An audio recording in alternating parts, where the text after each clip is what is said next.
You wake to a world painted in dust. The thin air tastes of rust and forgotten time. Outside your viewport, a crimson desert stretches to a fractured horizon, and at its center, a fallen star. It is not a star, not really. It is a scar of impossible energy, a wound in the planet's crust that hums a silent song. Your ship, the Wanderer, is a relic, just like you and your crew. You were supposed to be a salvage team, picking at the bones of dead systems. But this place is different. This forgotten colony, designated Xylos, feels less dead than it does asleep, waiting for an alarm that never came. Your comm crackles to life. Rorik's voice, always too eager. Kalen, are you seeing this? The energy readings are, well, they're not right. You key the reply. Your own voice, a low counterpoint. Define not right, Rorik. A pause fills the channel, long enough for you to imagine his wide eyes. His fingers dancing over a glowing console. They're structured. Kalen, like a signal, or a heartbeat. A heartbeat on a world that has been silent for 10,000 years. Down on the surface, something stirs. Dust motes catch the faint sunlight. They swirl in patterns too perfect to be natural. The whispers of dormant power are no longer whispers. They are a call, and your restless crew is about to answer. You descend from the landing ramp. The ground crunches under your boots. It is a fine, almost silky, red powder. The air is cold, sharp in your lungs. Rorik is already knelt by a slab of dark stone. The rock is covered in carvings, lines and spirals that seem to shift in the low light. Ilara, your pilot and historian, stands beside him. Her gaze is fixed on the horizon. These ruins are not in any star chart, she says. Her voice is calm, but you can hear the tension.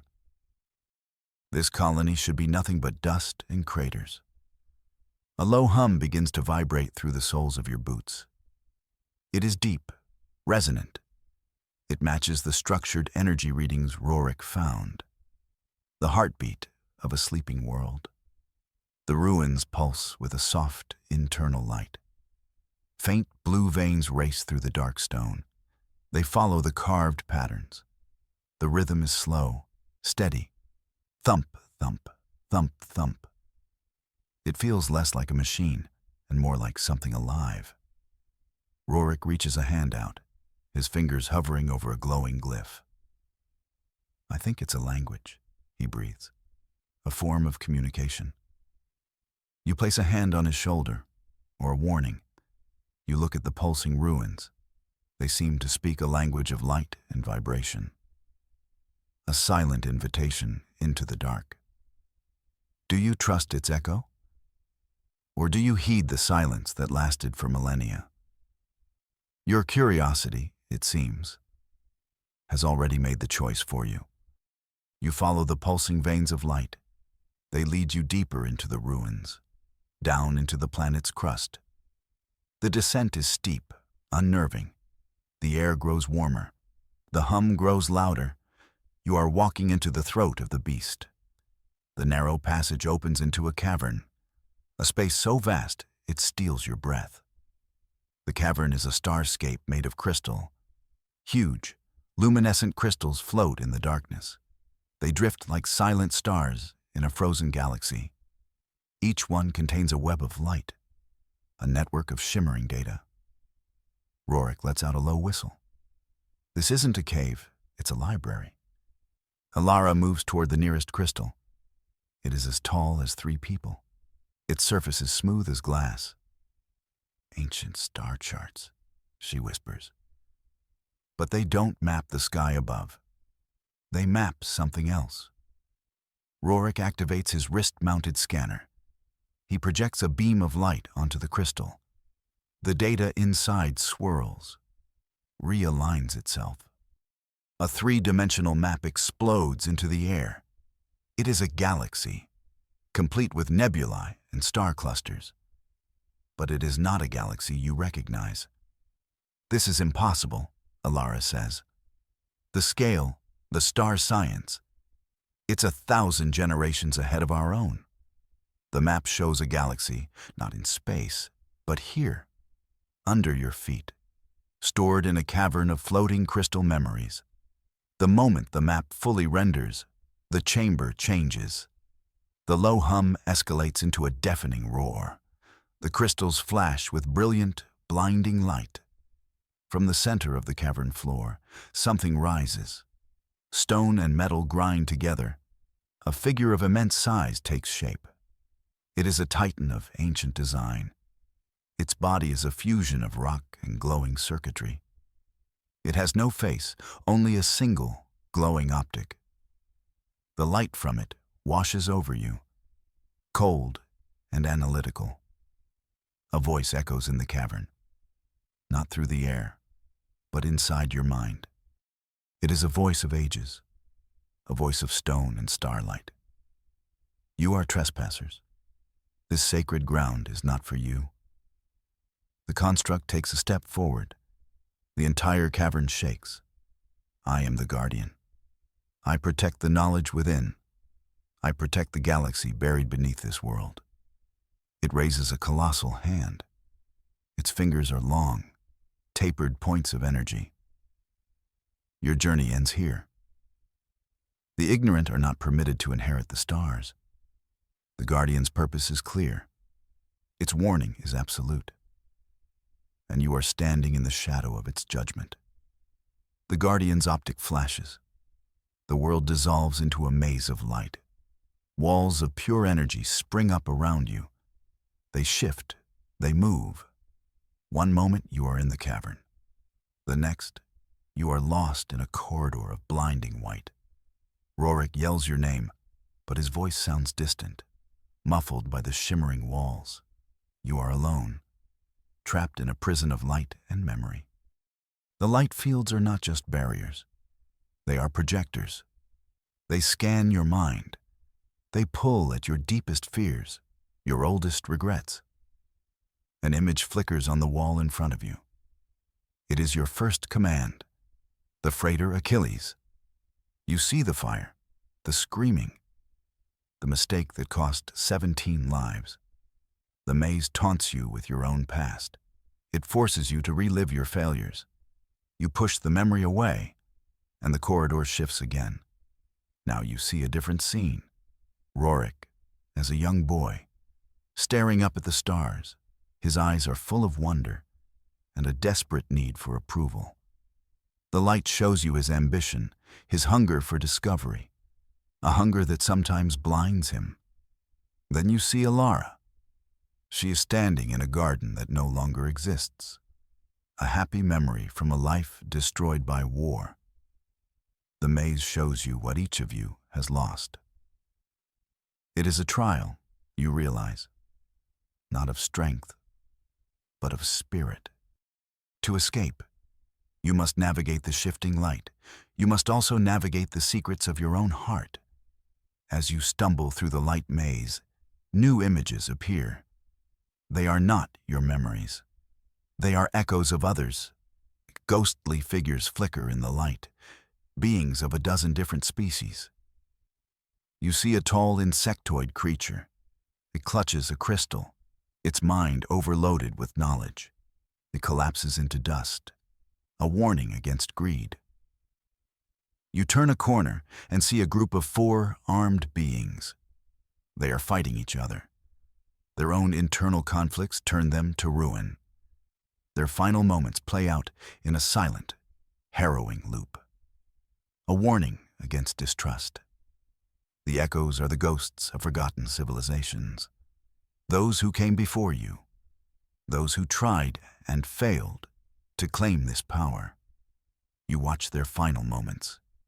You see how their ambition curdled into obsession, how their unity fractured into betrayal. The Guardian is not just testing you. It is showing you the path to failure. It is forcing you to listen to history's lessons, so that you do not become just another echo, fading forever in a maze of light. You finally break through the maze. You find Rorik and Alara in a central chamber. The light here is steady, calm. In the middle of the room, a reactor pulses with soft energy. It is the heart of the Guardian, the source of its immense power. Alara points to the conduits snaking from the reactor.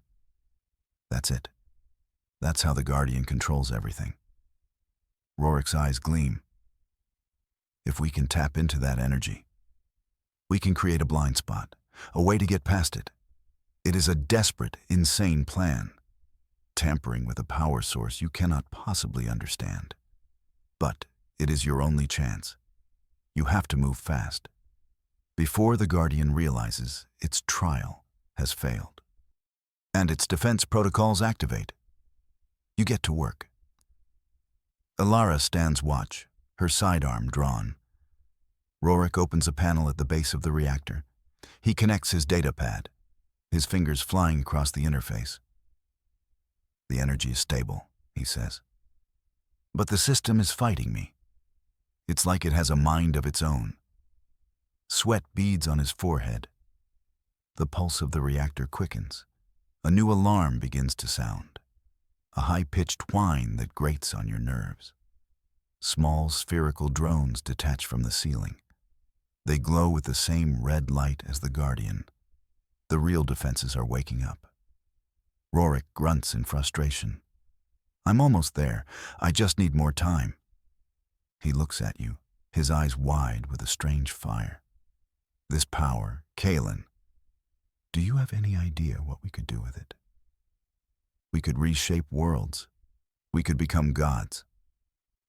You see it then. The same hunger for power that destroyed the Echoes. The same temptation that the Guardian warned you about. He disconnects his datapad from the reactor's control panel. He connects it to his own suit. This knowledge is too important to be left buried, he says. His voice is cold, unfamiliar. Humanity needs this. I will give it to them.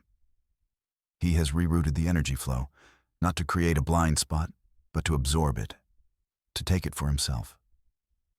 Alara raises her sidearm. Rorik, don't do this. He laughs, a hollow sound. You can't stop it now. The transfer has already started. He betrayed you. He betrayed the mission, tempted by the promise of the galaxy's knowledge. He has threatened your survival. And he has just made a terrible, terrible mistake. The reactor shrieks. The energy flow, uncontrolled, spirals into chaos. Rorik's body convulses as power surges through his suit. Light erupts from the reactor, not the calm blue light from before, but a violent, angry crimson. The chamber floor cracks. The very air seems to tear apart. A fracture opens in reality, a gaping wound between this chamber and the buried galaxy. Through the rift, you see impossible sights, dying stars and newborn nebulae, all compressed into a chaotic storm of energy. The rift grows, widens. It begins to swallow everything. The floor, the walls, the drones. They are pulled apart, atom by atom. The gravitational forces are immense. You and Alara are thrown to the ground. You fight to hold on, to not be dragged into the abyss. Rorik is caught at the edge of the rift. His suit glows white-hot. He screams, a sound of pure agony. And then, he is gone, swallowed by the very power he tried to control. The rift is an open wound, and it is bleeding a galaxy's worth of destruction. You crawl toward Alara. The pull of the rift is relentless. We have to seal it. You yell over the roar. She shakes her head. Her face is pale with terror. How? The reactor is unstable. Rorik took the controls with him. The rift widens further. Pieces of the ceiling begin to fall. The entire planet is groaning under the strain. You look at the chaos, at the impossible storm of stars, and you think of the Echoes, the civilizations that destroyed themselves. This is how it happened. This is the great filter. the temptation, the betrayal, the self-destruction. You refuse to become another ghost. You refuse to let this be your end. You grab Alara's arm. "We are not them," you say. Your voice is raw, but firm. "We will not make the same mistakes. You have to piece yourselves back together. You are all that is left of the crew. You have to confront the source of the rift. You have to face the consequence of the betrayal. And you have to do it together." Alara's eyes focus. The fear is still there, but now there is resolve. "The crystals," she says. "The library. The answer has to be in there." She's right. The knowledge of the ancients, the star science of the galaxy builders. It is your only hope. You fight your way out of the collapsing reactor chamber. You race back toward the cavern of floating data. The rift's energy tears through the passages. The walls around you crumble. You dodge falling rock and streams of raw energy. You finally reach the cavern. The floating crystals are now a storm. They collide, they shatter. Data streams arc between them like lightning. It is a beautiful and terrifying sight. Alara points to a single, unbroken crystal. It glows with a pure, white light, different from all the others. "That's it," she yells. "The shard." The echo logs called it the heart key. It's not for data storage. It's a resonance tuner. The key to sealing the rupture. A crystalline shard from the buried galaxy itself. Your new mission is clear. You have to get that shard, and you have to use it to restore balance. Reaching the shard is a nightmare. You have to navigate the storm of flying crystals. The rift's gravitational pull makes every movement a struggle. And you are no longer alone. The Guardian has reappeared. It is damaged, one arm torn away by the rift. But its optic burns with cold fury. It sees the rift. It sees you. And it has made a simple calculation. You are the source of the catastrophe. You must be eliminated. It fires a beam of energy from its remaining hand. You dive behind a large crystal fragment. The beam vaporizes the spot where you were standing. "It thinks we're the enemy," Alara shouts. "It's trying to protect the galaxy by destroying us." This is the final duel. The Guardian, a broken protector. You, desperate survivors. And a swirling vortex of a galaxy threatening to consume you all. You have to risk everything to deploy the shard. While the Guardian is focused on you, Alara makes a run for it. She leaps from one floating crystal to another, a deadly dance in the heart of the storm. The Guardian turns its attention to her. It fires again. This time, you are ready. You fire your sidearm at its optic. The blast is useless against its armor, but it is enough of a distraction. Alara reaches the shard. She grabs it. And for a moment, the cavern is silent. The shard in Alara's hands pulses with light. It hums with an ancient, powerful harmony. The storm of crystals begins to slow. The chaotic energy of the rift seems to bend toward her. "Kaylin," she yells, "it needs a focal point. It needs to be at the center of the rift." You look at the raging heart of the rupture, a place of pure chaos and certain death. There is no other way. You nod to her. She understands. Together, you run toward the edge of the abyss. The Guardian tries to stop you, but it is too slow. Its movements are now sluggish, damaged. You reach the precipice. Alara holds the shard out to you. "For the future," she says. You take it from her hand. Its surface is warm, vibrating with power. You leap into the rift. The energy tears at you. The gravity tries to crush you. But the shard protects you. It creates a small pocket of calm in the storm. You are falling through stars, through time and space. see the birth and death of suns in the blink of an eye. You see civilizations rise and fall. The entire history of the buried galaxy flashes before you. You reach the center, the focal point of the chaos. You hold up the shard, and you let go. The shard's vibration erupts outwards. It is not a blast of force. It is a wave of pure resonance, a single, perfect note that rewrites the star-born physics. It does not destroy the rift's energy. It harmonizes it.